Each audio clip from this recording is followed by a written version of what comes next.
Alright, welcome everyone to the Chaz interview. My name is Coolnet 560, and with us we got the Chaz, and we got Nema here, N-E-M-A, not the two E's, the one E. Would you guys like to say hello? Hello everyone. Hello. Okay, for this interview we will be talking about the .com only. For those who sent in about Real Life Plus, I am sorry, we won't be able to do that, but if you go to reallifeplus.com and check out when the next webisode is, you can ask Chaz any question you like, or just post them in the forums and we'll be able to answer your questions. Alright, so here we go. The first question is, Chaz, tell me about your background in there. What did you do for there.com? Well, I actually joined there in 2003. A friend of mine had told me about it and said that I would enjoy it, and I came in December. It was early December of 2003, and yeah, I enjoyed it right away, and I became part of the developer program. I tried making, I think I made a shirt first, and I started making a few things, met a bunch of people that way. Went to a gathering, real life gathering that was held in Santa Maria, California. Met some people there. I met some of the staff. Let's see, who was there at the time? There was Vash, Baloo, Jack, and Kirsten. I believe those were the four that had gone to the Santa Maria gathering from the staff. And somewhere along the way, I ended up getting a job there. I started out working in ops for a while, and then transitioned over to focusing on the developer program and building that out. So for most of the times I was kind of straddling between engineering and art as far as supporting the developer program. Nice, nice. When you got the job from McKenna, like, how did that all happen? Like, what did they do when they asked you? Well, I had interviewed for an ops position, and so I met a bunch of the ops staff, went to lunch with them, kind of your standard interview, and came on as part of the ops team. At that time, it was a pretty small ops team, so everybody was really busy. That's nice. That's nice. It was great that you became the developer engineer, and your work was awesome. Thank you. So my next question is, what was it like working with the community team?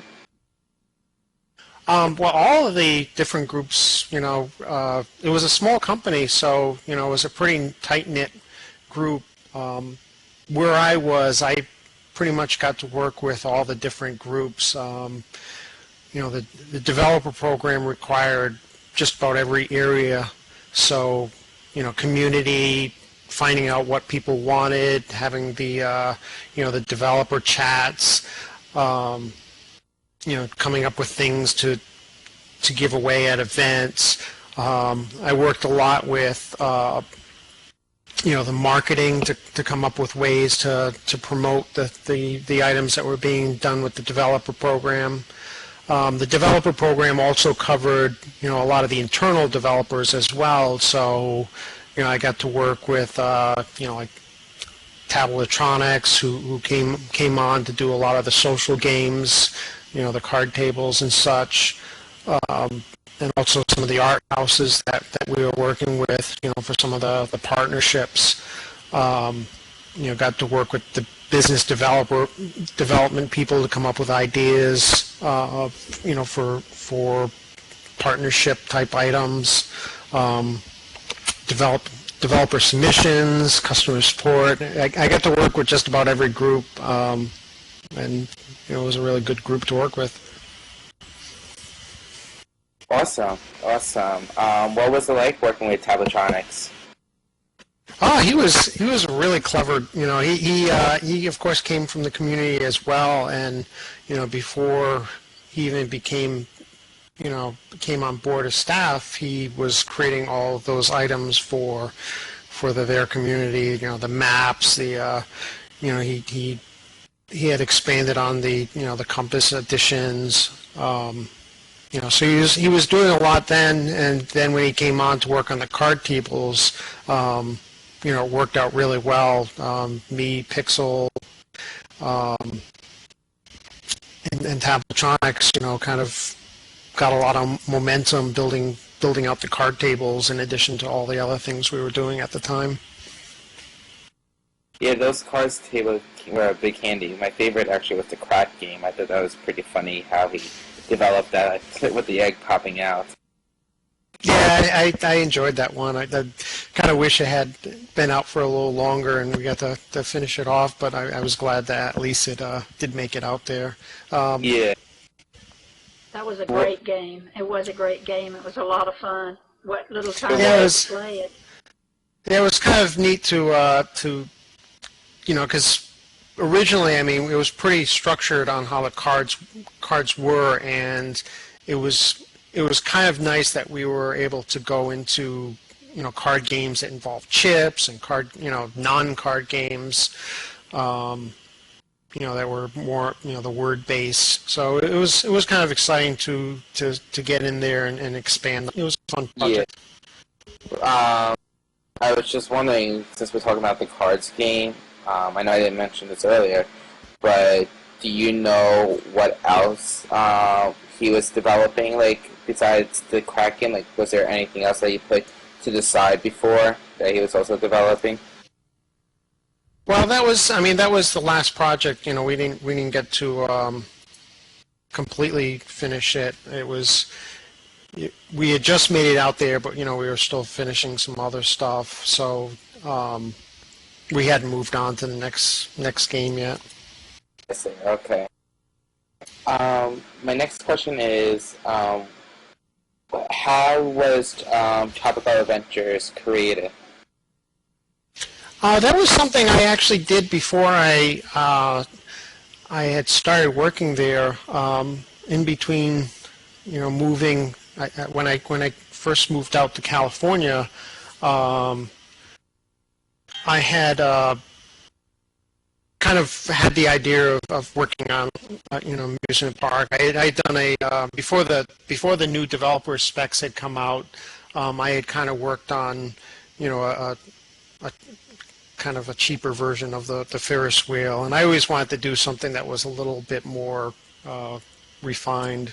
So I spent quite a bit of time working on the textures and everything, and at the time when I first did I think I did the Ferris wheel, and then I did which one did I do second? I forget which one I did second, but maybe it was the pirate ship. Or maybe it was the spin and tilt, whichever one.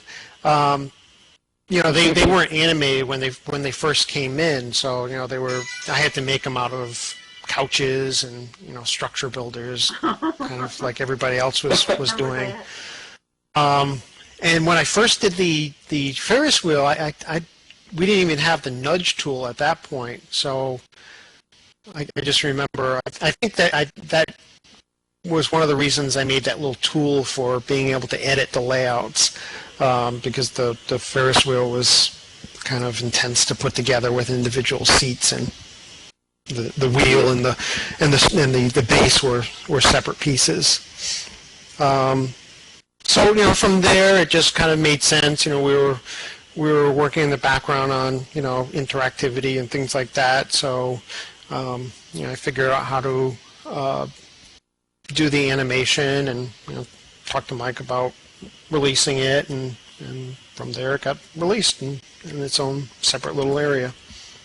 Yeah, I thought the Tropical Adventure was actually awesome. I think my favorite part was definitely the Ferris wheel, because when you went on it, you know what I mean, it was like you could see the whole island, and I thought that was pretty awesome. Yeah, it was a fun project. Dietrich had actually made a bunch of the.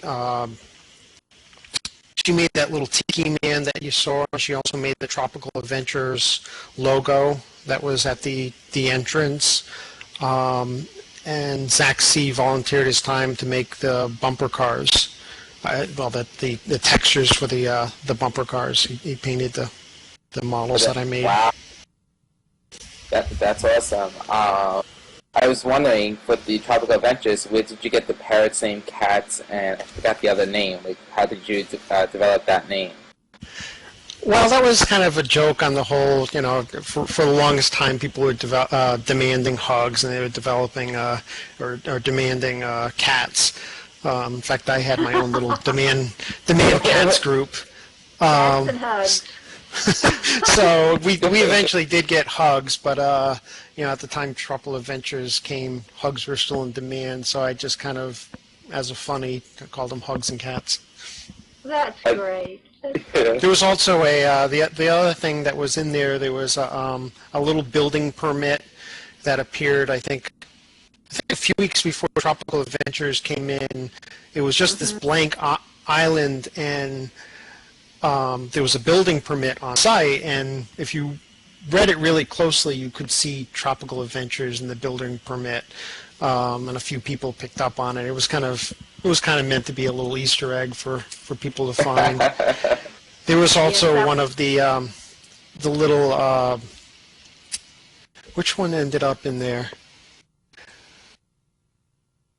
The chicken? I think either a tiki, one of those little tiki dolls, or the little garden gnome. One of those ended up in kind of the back of, I think it was in back of the bumper car area. It was there was a palm tree, and in the back of the palm tree was one of those classic Easter eggs. It was either the tiki man or the garden gnome. Yeah. What was it? The Tropical Adventures. What was the chicken all about? Like, what was that whole idea about it?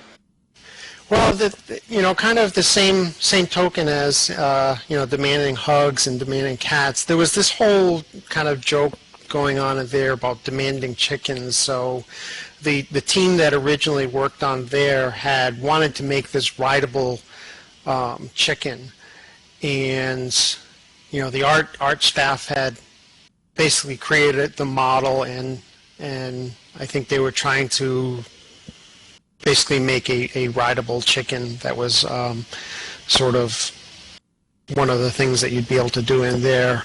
They never got to do it, and it ended up being there was one of those monkey ruin temples that had inside of it kind of another Easter egg that you could find that was had a little sign that was kind of demand chickens, and then there was the shrine to Clucky. So that chicken theme kind of came up a lot. So when I was thinking about doing a merry-go-round, horses, of course, is the natural thing to do with a merry-go-round, but the more appropriate thing to do for there seemed to be the rideable chicken. So probably the models for those, and the all the textures and the animations for sitting on the rides. So now I was wondering, what was your involvement with the DAB, and what was the DAB? So the DAB, or the DAB as it was called, it's kind of like the MAB, Developer Advisory Board. So the idea with that was kind of like the MAB, except for developer centric, and it had started while I believe there was still in beta, and it was meant to be. They knew that they wanted to add developer content to the world, but they of course wanted to talk to the developers to find out what the best way of doing that was, and what's the right pricing, and how do they deal with things like minimum coverage. So the tab was involved with all of that, and towards the tail end, I think I was the second to last person that was added to it, and Tabletronics was actually, I think, the last person that was added to it. And it was decided somewhere, I think, in 2004-ish time, or yeah, probably around there, that either the DAB really needed to be structured more like the MAB as far as kind of a rotation and a meeting structure, or it would make sense to just wrap the whole thing up in the MAB. And the community team talked to the DAB and kind of went over what the different options were, and it was kind of decided that the MAB already had a structure for talking about a lot of different things, so it was decided to just wrap it up in the MAB. Later on, when I was there, we kind of we still wanted to, of course, meet with people. We were using the forums and focus groups and things like that to work on developer items. But there was kind of a large interest in meeting with the developers to find out what should be working on. There was really so many things that could have been added and a limited amount of people to work on them. So rather than work on stuff that people don't want, try to find out the priorities and how people like them and things like that. So that's kind of where the developer chats started from, and we did those every other month for a few years. They were very helpful, and they were generally well attended. Quite a few developers would show up to those, even when they announced that it was closing. I kind of went as a fellow member to the final developer chat, and it was kind of good just sitting around and I guess reflecting on what had been done. Yeah, I remember that because I was at the last developer chat meeting. I think it's still on YouTube. I think Francis still has some archives on YouTube from the previous developer chats throughout the years. I'm not sure if they're still up there, but you could definitely check up and see if there is any. So, Chaz, what do you miss about There.com the most? Well, I mean, I had started as a member, of course, and there was a lot of areas in there that, even though it's virtual space, that to me were actual places. And of course, I had met a lot of people in there, and it's it's a hard thing to match, just because it's not just a bunch of colors on your screen or just random things moving around. It is actual memories and established relationships, things like that. So that's kind of where I was with that, and those experiences you kind of have to look at now as just more of a melancholy thing. It's it's great that it happened and that all those things, and you kind of miss it. Yeah, it did take a big toll on everyone about it closed. So instead of what you missed the most, what was the best thing about There.com? What did you love about it? I mean, it's really hard to pinpoint a single thing because there were just a lot of interesting things. I mean, I could go on there and meet other people and talk to other people, or I could just grab a hoverboard and float around on a tear or do laps on a hover bike, or I would go in and play a card game or just stand around talking to other people. So it really was an interesting experience because you could do as much as you wanted, but on the other hand, you didn't really have to. You weren't forced to do anything. So part of it, I guess, is what you make of things. If you got to be willing to open yourself up and invest a little yourself, and then you can meet other people and enjoy their company. Yeah, it was great seeing you there, and all the other staff members put their hard work into it and made it into probably one of the best virtual worlds out in the market. You know what I mean? You can't compare it to any other virtual world. It's like its own thing. You could try and make a replica of Thereians, but it's impossible. You can't develop a replica there because there are things in there that no other virtual world could ever replicate it. Right. Yeah. It's a unique experience. Yeah. Right. It sure is.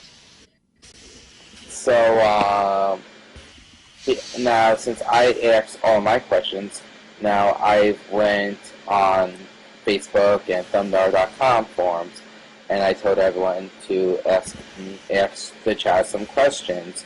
And before, of course, I released them, I made sure I went over with Chaz and make sure they are all approved. Some of you guys did mention about Real Life Plus.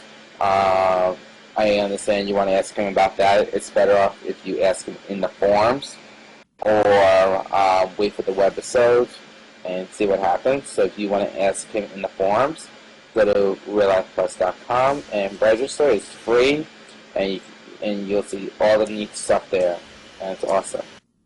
Alright, so here are the questions that I have. The first question is from Francis7, and he asks, tell about how you implemented props in there.com. Who worked on those?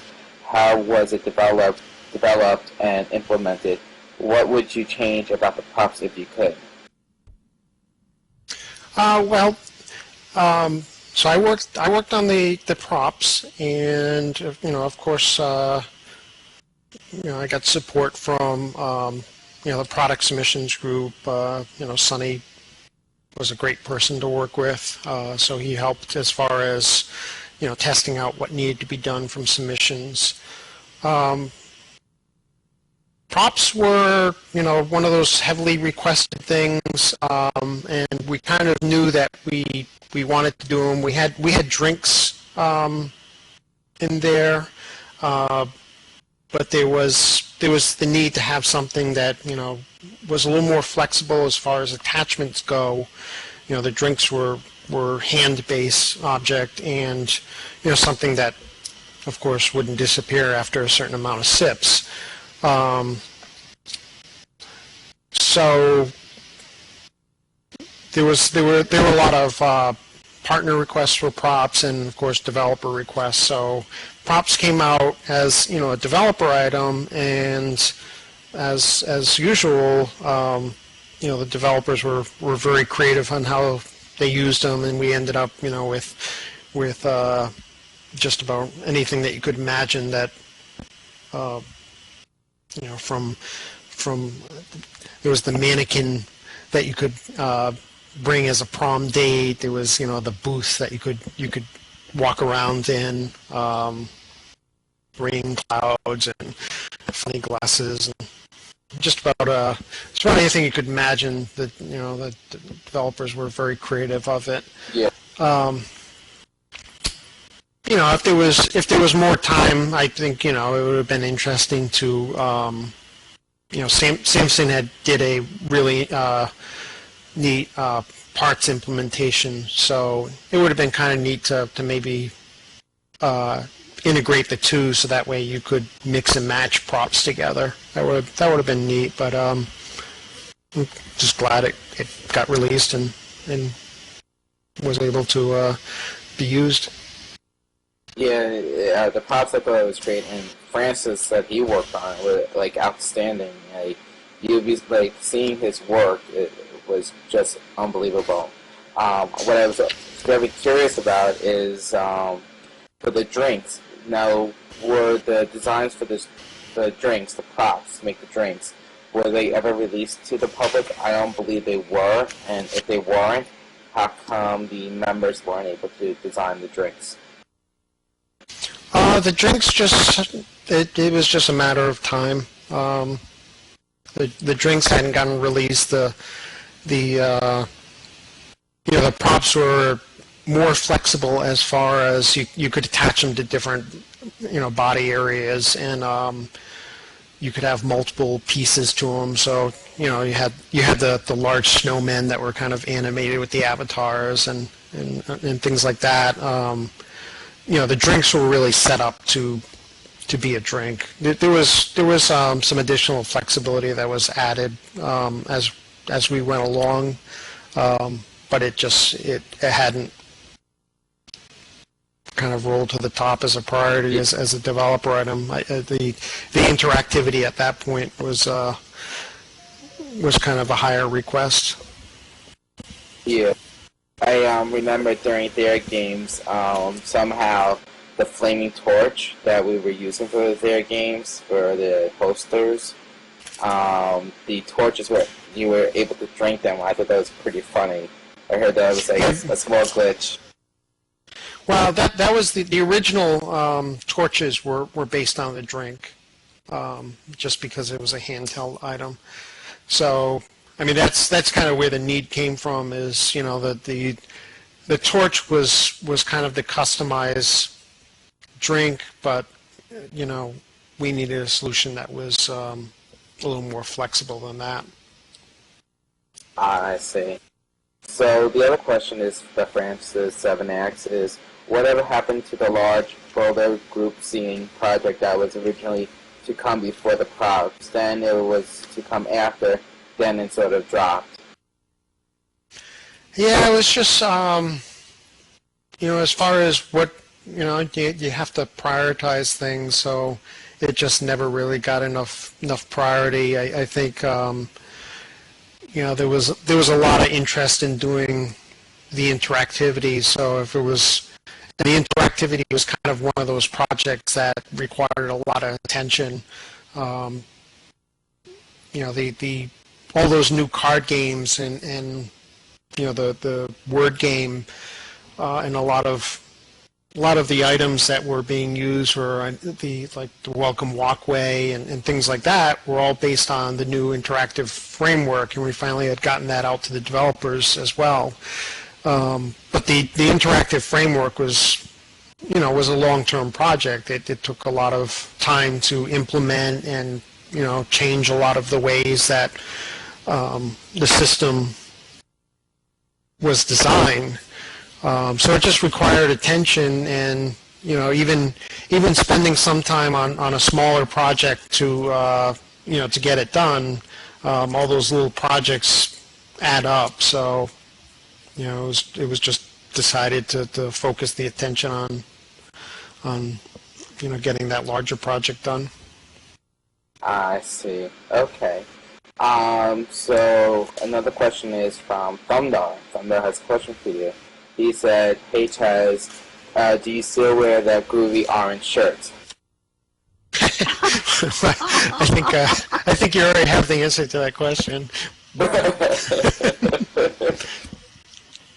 Yes, absolutely.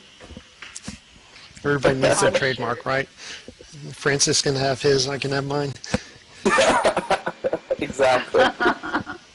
Do you wear your groovy orange shirt in work when you go to your office? Every once in a while, yeah. I wear a shirt that kind of looks like that. Awesome. What you should do, this is what you should do. You should put it on the what's it called, the Real Life Plus store, the clothing store, and have people buy your shirts. Oh. Yeah, I had a whole series of the Chaz. I had the Evil Chaz. I had a few of them. They all had the shirt.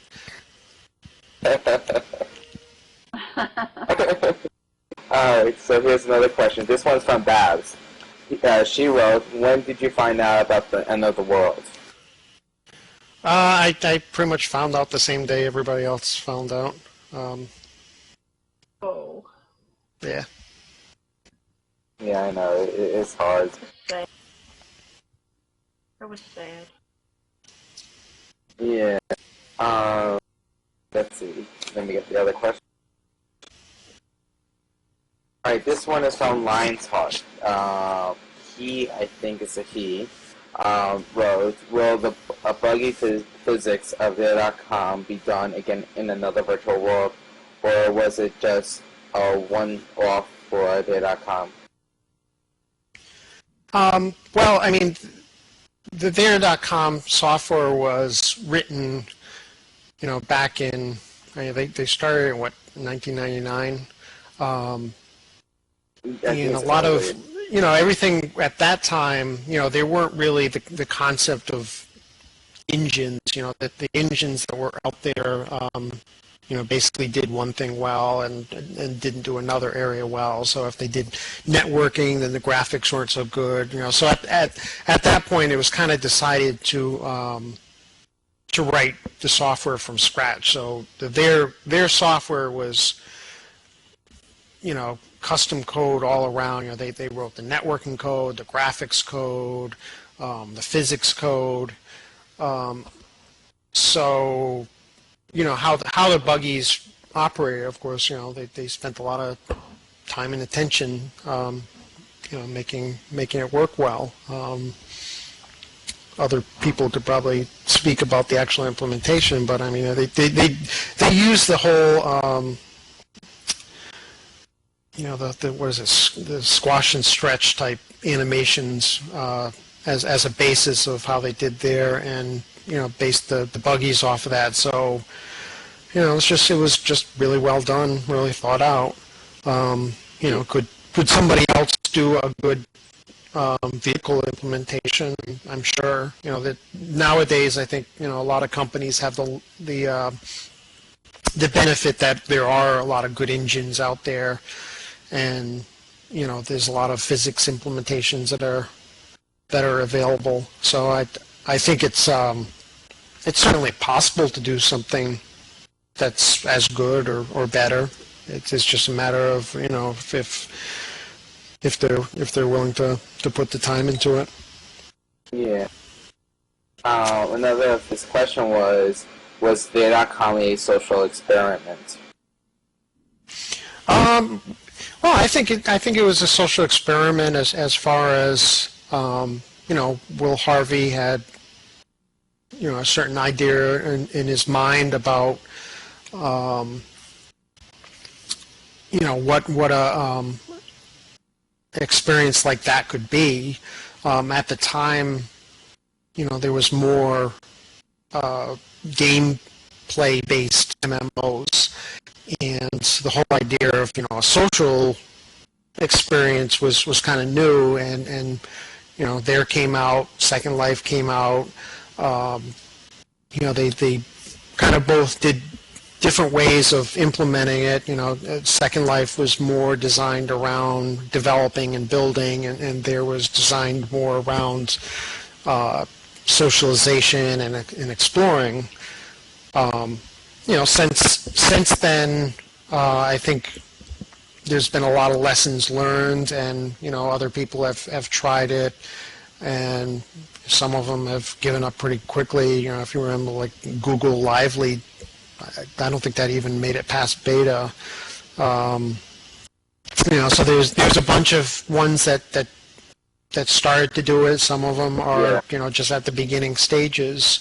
But like anything else, I mean, it takes a while before something, you have to hit just that right time. I mean, if you remember, like Friendster, they're still out there, but then you see like something like Facebook, and Facebook just hit it at the right time and became really big. So, somebody's going to do it at some point. It's just kind of a matter of timing, people having the right hardware, the infrastructure being there, and as a world being kind of open to that kind of experience. Yeah. I googled the lively Google thing. They stopped developing it once and for all on January 1st, 2009. So it was a year old, not even. You know what I mean? It didn't last very long at all. No. But I think the problem is now if people are going to start to develop a virtual world, I think it's going to be very hard than it was back in 1997, because back then the internet wasn't very popular, and if you were going to develop a virtual world, you're not going to see a whole lot of people coming in like There.com did and Second Life did, because they developed it very early, you know what I mean, in the early 90s. So it's going to be very hard for a virtual community to be very excellent and, you know what I mean, get enough profits for it to run very well, because I know that, what was it called? A virtual world closed right after There did. I don't know the name of it, but that wasn't out very long either. It wasn't Vividi, was it? Yeah, I think it was Vividi, yeah. Yeah. Well, I mean, there's the economy and where things are right now. I think, the virtual world, you still mention virtual world people, and they kind of look at you like you're crazy. I know even, I went back home and I met with some people I had gone to school with, and, I was talking about, like, even saying Avatar, and people were like, Avatar, I saw that in a movie, it's a blue thing.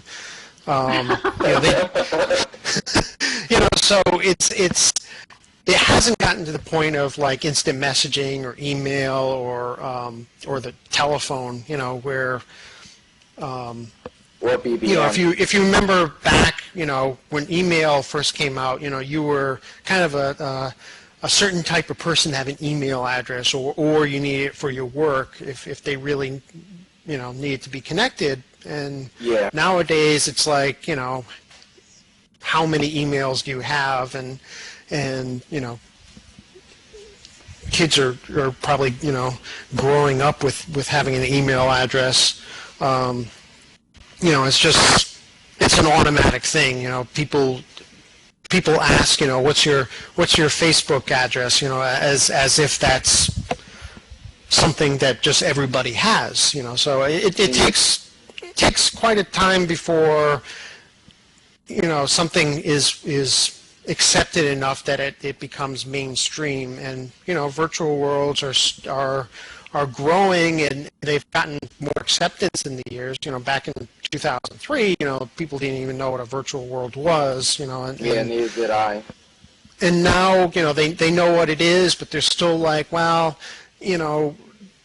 I'm probably going to meet crazy people, so I don't want to do that. You can't tell who you're going to meet online, and I've heard all kinds of horror stories, and if you remember the whole Dr. Phil interview where it was like Oh, yeah. it's going to corrupt teenage girls, and and then And we had of such course an influx of people at that time. of course he had no problem the same people watching his television show all day, but Right. would you really have a problem with your kids, sitting at home on the computer versus, hanging out with a gang or something like that? But it hasn't gotten acceptance, in the mainstream yet. So Yeah, it's I still in think the process. it's still in the process, and it's going to take time before it's an accepted thing. If you look at it, the generation that that's kind of making their way out there now, they're in a real sharing mode. Everybody tweets when they first wake up in the morning. They're writing on every social networking site where they that they're brushing their teeth and getting ready for school, and there's this whole sharing thing that I know my generation didn't have. So the world does change.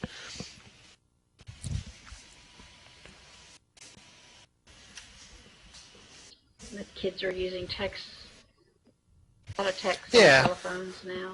everybody's always got to be connected, and you're you're just instantly sharing with everybody what you're doing. It's a very different world.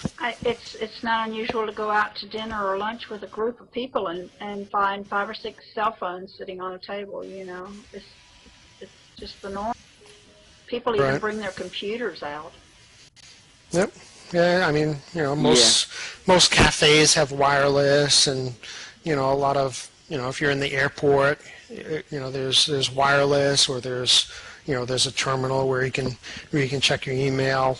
So people have accepted the internet as far as a medium and a way of connecting. They've accepted email address. Facebook has done a really good job of getting it out to people that otherwise wouldn't have gotten into a site like that. So you find families on there, and it has just become accessible enough for people to do that sort of thing. Whereas the virtual world experience, there's going to be a time, but it's still just getting there.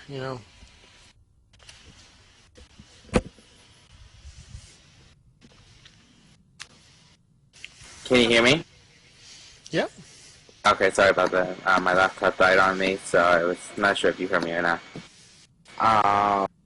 What's interesting is with the Dr. Phil, when many members kept on talking about it, I personally felt like that he shouldn't be judging about the virtual world, that it could be very addictive, which that is true, but it depends on the person, whether or not, if that person wants to be addicted or not. You know what I mean? You can't judge a book by its cover. You know what I mean? You gotta tell yourself whether or not do you want to be addicted or not. You can stop yourself becoming addicted to a thing. Yeah, I mean, it was dramatized for TV. I think it was put on at the same time. It was that teenage girl who and her mom was losing her to a virtual world, and that was put on at the same time as street racing. So kind of different levels, but of course it was dramatized as it was addictive and all this kind of stuff. And I mean, it's exactly that. If you do anything to excess, it's generally a bad thing. It was kind of dramatized for TV. It ended up being great advertising because most people that were looking at it said, "Ooh, well, if it's so addicting, I should try it." And of course, Michael Wilson had actually gone there, and they made a clip and everything. So it ended up looking good for us because we were at the time promoting a good family kind of centric environment and all that, and then kind of the message was that and if a parent had called the company would have shut down anybody that was 18 or younger if the parents requested it. So I mean, it ended up turning out well. It was just kind of it was dramatized as TV shows usually are. I think his message was turn off the computer and sit and watch time TV. Or turn off the computer and watch the Dr. Phil show. Exactly. Yeah. That's much better for you. Exactly. I was wondering, for the Dr. Phil, if you were face to face with him, what would you say to him about the virtual world and about There.com?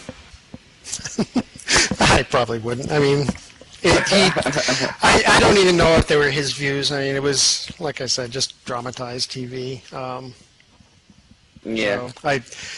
He was saying what was required to get the show, to be interesting. But I mean, if you take virtual world and you actually use it and you compare it to, I think it was like street racing. I think that's what the other topic of that day was. I don't know exactly how the two compare. Yeah. So let's continue because I think we're probably losing time soon. So this question is from Corbin Correjo. Of course, we all know Corbin. He was a former island guy. He asks, which reasons do you think led to the eventual collapse of There.com? Well, I mean, the actual details of what happened, I can only speculate on. I mean, the economy certainly didn't help, and I already kind of talked about where the virtual world is as a whole, at least at that time.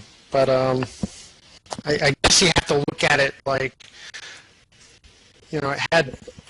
it was opened in 2003 and closed in 2010. As far as the service goes, I mean, that's pretty good. I think all of us would have liked it to be around until we weren't around anymore. But I don't know that that space had the momentum at that time to stay around that long. I mean, it's good that Second Life is still sticking around, and that space itself, the virtual world, that people are still trying to make it work. But as we were talking about, that's going to take some time, and I'm There.com will always be one of those foundation builders. I think it's interesting to know how many things have arrived from There.com and moved to virtual worlds too. There are a lot of different things like Papa Spades and Gem Stars, and a lot of the same people doing the same things. Yeah, I mean, there's a lot of the lessons learned that came out of that type of thing. Those are still going to be around, and I think when it first came out, I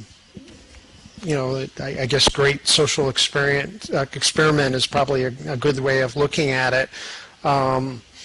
I think Will Harvey had said in an interview, he didn't even know if people would be willing to spend money on a thing like that. Spend money on virtual clothes and virtual cars. So it was kind of a gamble that could that system work, and they kind of demonstrated that it could. Second Life has demonstrated that you can sell virtual land, and so those kinds of things are still around. The specific implementation isn't around, but I guess you move on. It's like what you said before about taking a chance. It's like, let's say, for the person that developed the computer system, do you think it's worth it to bring it out to the public, or you think it's too early? You know what I mean? Sometimes you gotta take a chance on whatever you develop, either as a virtual world or anything. Sometimes you gotta take a chance, and if it goes downhill, you know what I mean. At least you took it as a try and not just guessing it. You know what I mean? Right. Yeah. I mean, you always look at some end product or service or infrastructure, and you have to kind of look at all those things that kind of were the foundation to it. It takes a lot of attempts and a lot of tries, and each of those tries costs people's time and money and everything, and eventually you get to something, but there's a whole history there. Yeah. Another thing that Corbin asked, he said, what aspects or events did you favor in the overall community? Like, for example, buggy racing, their games, paths, building, etc. Well, I mean, I really enjoyed I used to just wander around on a hoverboard, or I'd go and lap on a hover bike and just kind of do that for a bit and unwind.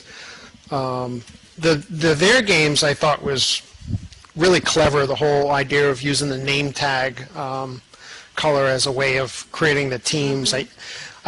What was interesting about that I really thought was clever was it forced people to get out of their own social circles. So you couldn't choose your teammates, which generally if you're going to choose who's going to be on your team, you're going to go with your friends. And this forced you to actually meet other people, but the name tag was an automatic.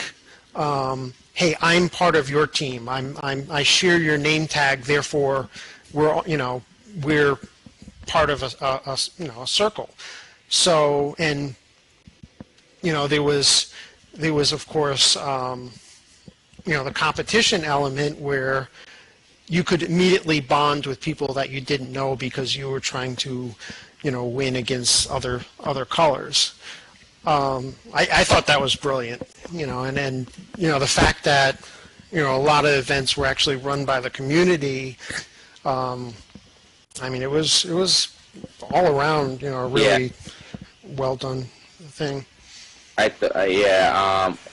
was curious about is that how were the name tag colors developed? Like, how did it know? Let's say Nemo was olive and Chaz was gray and I was brown. Like, how was that all developed?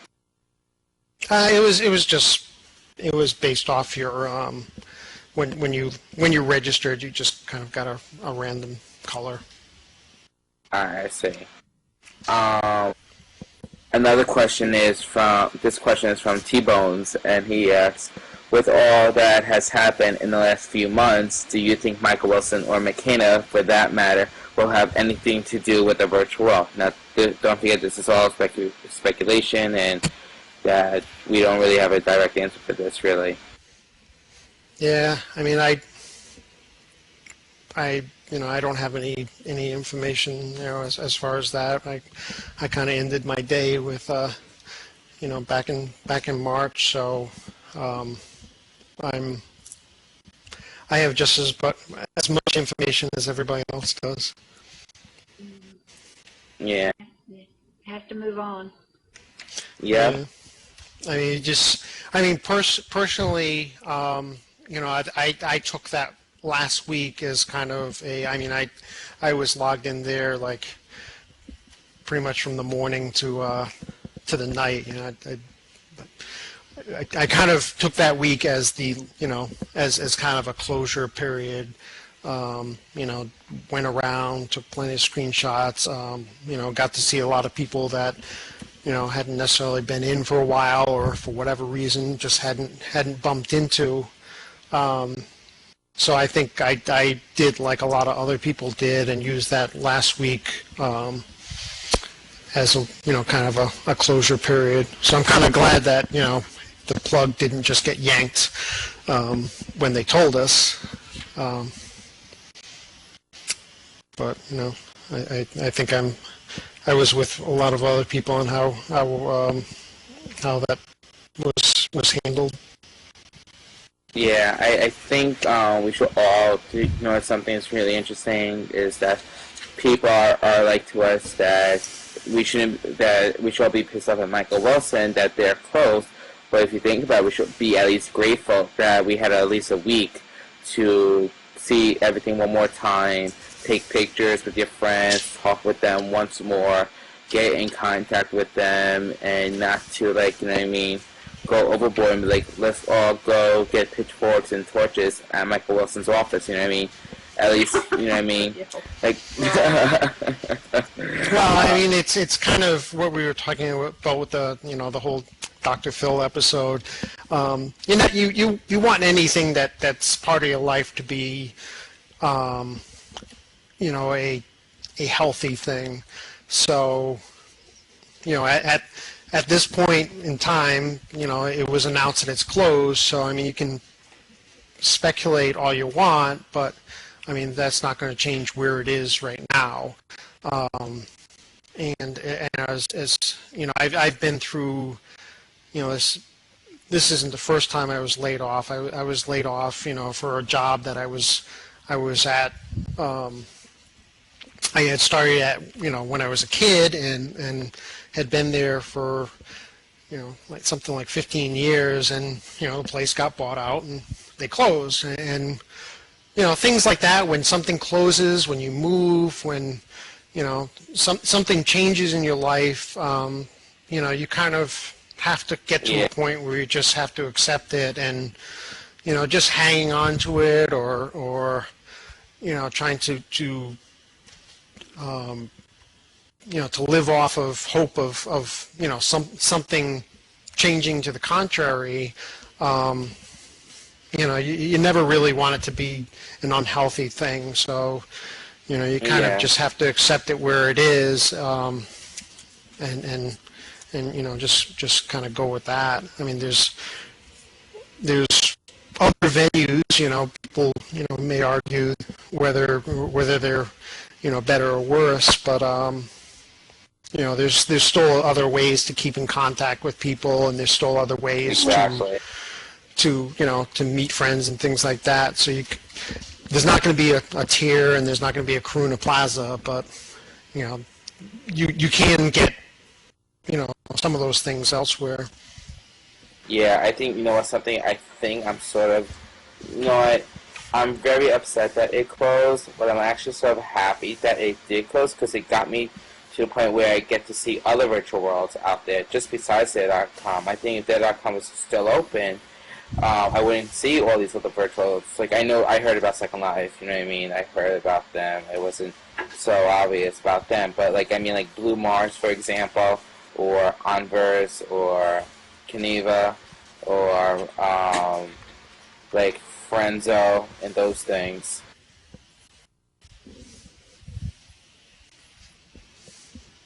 But, here is another question, from Salty Silver.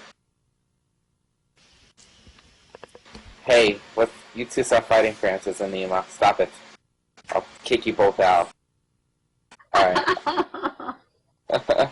You do that on a separate time, okay? Not during my time. I'm sorry. I know you guys... Sorry. 3 minutes. Oh my goodness. Well, you better talk fast, Mr. Exactly. Coolnet. Oh no. Alright, so let's do this fast. Alright, this one's from Salty Silver. She wrote, what was your favorite place to go enjoy There.com? And Lake777 said, what is the correct spelling of Therian? Well, I hung out a lot in Dune Valley. There was a lot of good mountains to go hoverboarding on. I also liked Tyr a lot. It was just an intriguing place, mysterious. As far as the spelling of Therian, I think Thereians actually created the word, so whatever spelling we want it to be. Yeah, I spell it Therian. Some people spell it with just one E. Yeah. But I think either one works. Yeah. Alright, guys. I think that's it, because we're probably running out of film. So I would like to thank Francis7 for definitely coming by, taking his time with his busy schedule and doing this interview. And I'd like to thank Nima, with one E, not two E's, for coming and supporting this interview. And thank you for inviting me. No problem, anytime. And I hope everyone has a wonderful week, and hopefully I will get another interview with someone else soon, and stay tuned for the next interview. Take care, everyone.